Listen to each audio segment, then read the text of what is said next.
Welcome back, everyone, to the deep dive. Ready to unlock some serious learning power today. Always ready for that. Awesome. So we're diving deep into How Leaders Learn by David Novak. Former CEO of Yum He's Brand. got it. Taco Bell, Pizza Hut, KFC. That's the guy.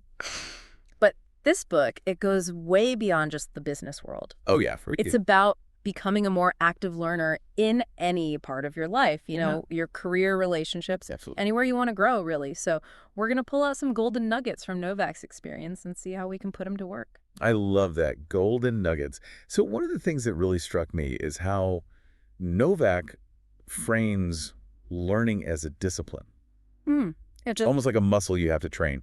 He says every successful person he's met has mastered this discipline of learning. whoa, okay, that's a powerful statement right there. It is. It makes you think. Is learning something you approach intentionally, That's a good question. or do you kind of just absorb information passively? That's such a great question to kick things off with. Because I think a lot of us, we might say we're lifelong learners, Right. but are we really putting in the work? Like, are we being intentional about it? Totally. And Novak really emphasizes that active learning is a mindset. Okay. It's a way of approaching the world with curiosity and a willingness to get uncomfortable. I can definitely see that. It's about pushing yourself beyond your comfort zone, right? Exactly. It's about seeking out new perspectives, even if they challenge your existing beliefs. And it's about recognizing that feeling of discomfort often signals we're on the verge of growth. So think about a time you felt stuck, maybe in your career, a personal project. Oh, I've definitely been there. Haven't we all? Could a more active approach to learning have helped you navigate that situation? You know what? Now that you mention it, I can think of a few examples where I was so focused on finding the right answer that I completely missed out on valuable learning opportunities. That's so relatable. And it leads to another fascinating point Novak makes. We can learn from literally everywhere. Everywhere. Okay, I'm intrigued. He talks about how understanding your upbringing, your family dynamics, Oh, wow. that can be key to understanding your values, your strengths, Yeah. even your blind spots. I've never thought about it that way. It's powerful stuff, right? Yeah. Like those early experiences, they shape our thinking in ways we might not even realize. It's like they become part of our subconscious operating system or something. Exactly. This idea that our past experiences shape our present thinking is so profound. It reminds me of this one time. Actually, you know what? Maybe I'll save that story for later, but I'm curious. Have you ever had a time when you learned something profound from a totally unexpected source? Ooh, profound from an unexpected source. Like a grandparent or difficult boss even. Oh, now I know exactly what you mean. I had this one experience, but you know what? We're getting a little ahead of ourselves. Right. Always so much to unpack. Let's stick with Novak for now. What else does he have to say about this whole active learning thing?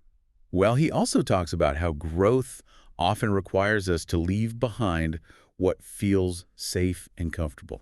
Ooh, that sounds scary. I don't know about that. I know, right? It's human nature to want to stick with what we know. For sure. Like, who wants to feel uncomfortable all the time? Nobody. But Novak's point is that those new environments, with all their uncertainty and risk, they can be incredibly transformative. Okay, I can see that. Like, sometimes you have to step outside of your comfort zone to really grow. Exactly. It's like, think about your own career path. Have you ever taken a job or a project that felt safe, Safe. but ultimately left you feeling kind of stagnant? Oh, okay, that hits close to home. It's Mm. funny you should mention that because, well, let's just say I've learned that lesson the hard way a few times. I think we all have at some point. It's part of the learning process. And it takes some serious self-awareness to even recognize when we're playing it too safe, you know? Oh, absolutely.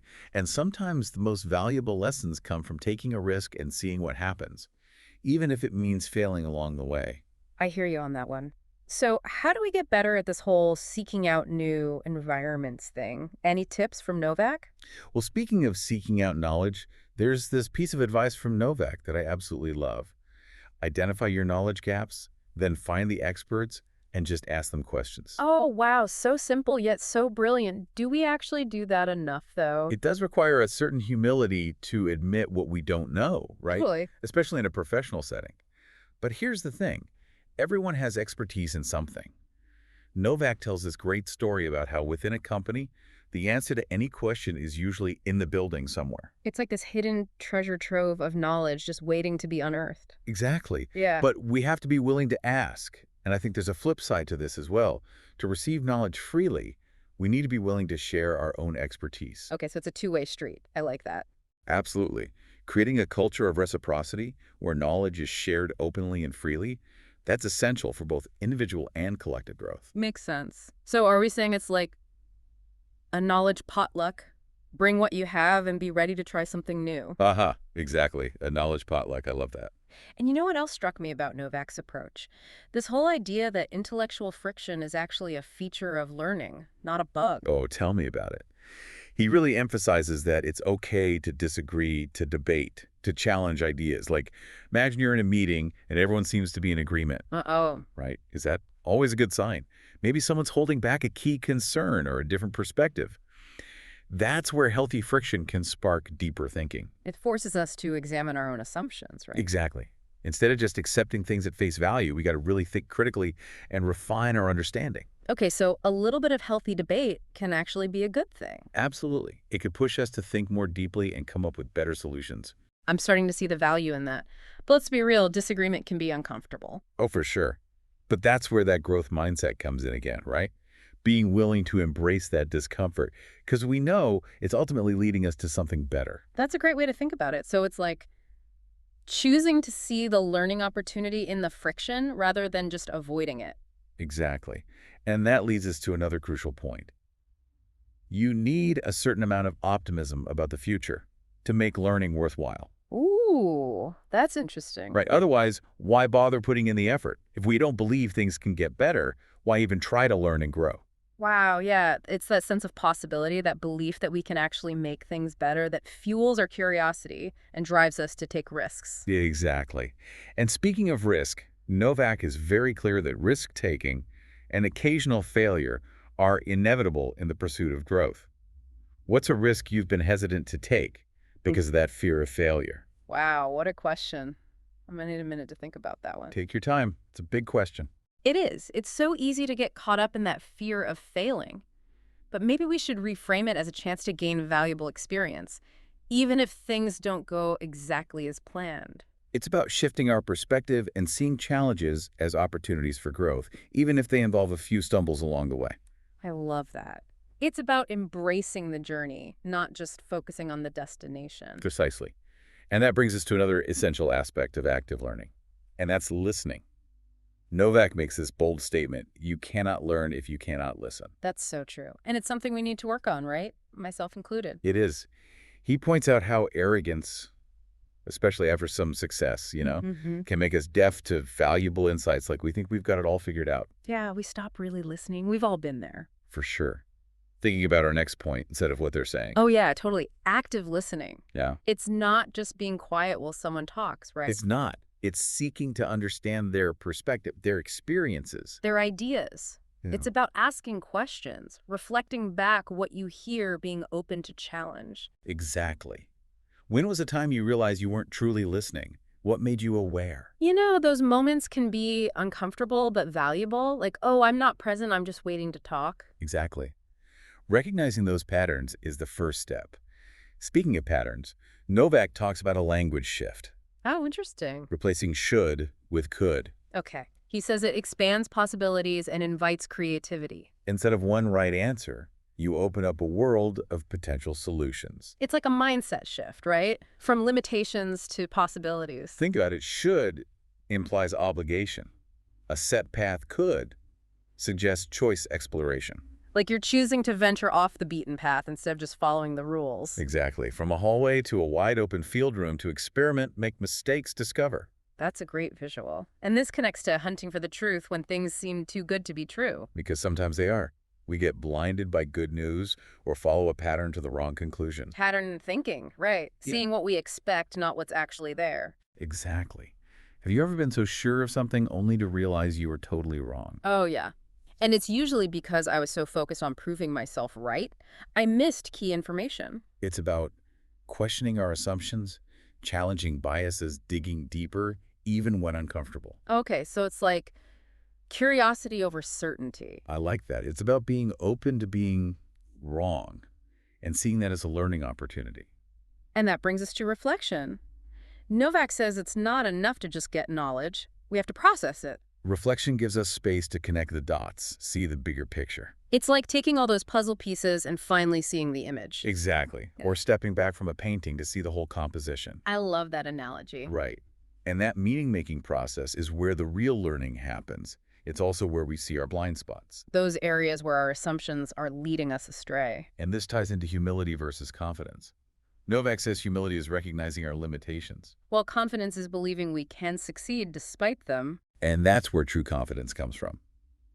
Not thinking we're perfect, but knowing we could achieve even with mistakes. It's that balance, right? Humility to know we don't know everything, and confidence to keep going anyway. It's having the self-awareness of our strengths and weaknesses and resilience to keep learning through challenges. So it's like, Yeah. you're not afraid to fall down because you know you can get back up. Exactly. And that you'll learn something from the fall. Mhm. And that brings us back to trust, which Novak says is crucial for learning. He says someone has to take the first step, but that can be risky. Right? It does.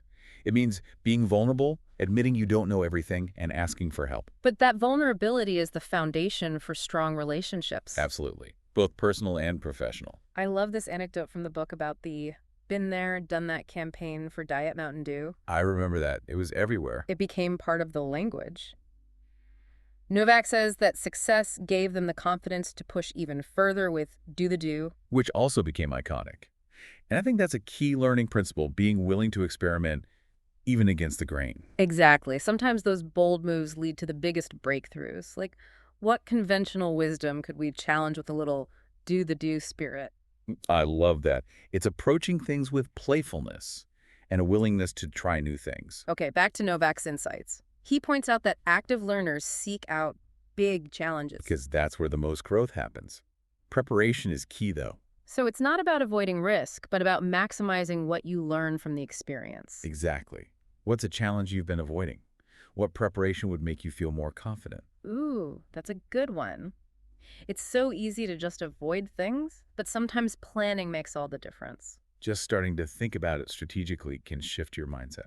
And finally, to bring things full circle, Novak emphasizes simplifying.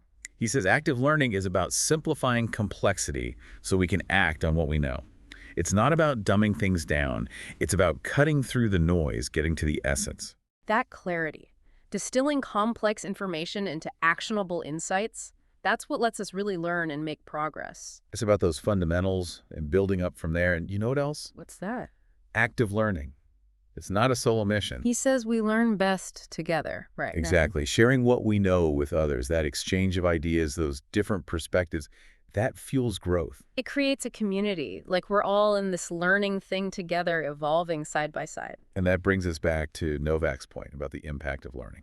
That it elevates our impact on others and the world. Right. It's not just about personal gain. It's about contributing to something bigger. Using what we know to make things better, creating a legacy worth striving for. Absolutely. So as we wrap up our deep dive into how leaders learn, let's take a minute to think back. To all those key principles. Active listening, embracing discomfort, those diverse perspectives, never being afraid to ask questions. Intellectual friction, risk and failure, the need for humility and reflection. We even talked about how small changes in our language, like swapping should for could, can open up all sorts of possibilities. And how those fun campaigns like Do the Do, they can teach us about experimentation and challenging the status quo. Exactly. And most important, we've talked about how active learning elevates not just our own lives, but our impact on others and the world around us. It's been a fascinating journey. What resonated most with you throughout this deep dive? For me, it's that reminder to really listen and seek out those different views. It's easy to get stuck in our own bubbles. But growth happens when we challenge ourselves and learn from those who see things differently. Exactly. And I know I'm walking away with a renewed appreciation for how powerful that can be. I love that. And for me, it's remembering that learning it never stops. It's not something we finish. It's an ongoing journey of exploration and growth. Absolutely. So as you go about your week, be mindful of those opportunities for active learning around you. Maybe it's talking to someone with a different background or finally taking that online course. Or just taking a few minutes each day to reflect on what you're learning. The possibilities are endless and the rewards are huge. They really are. Thanks for joining us on this deep dive into active learning. We hope you've gained some valuable insights that you can apply to your own life. Remember, learning never ends. So keep exploring, keep questioning, and keep growing. Until next time.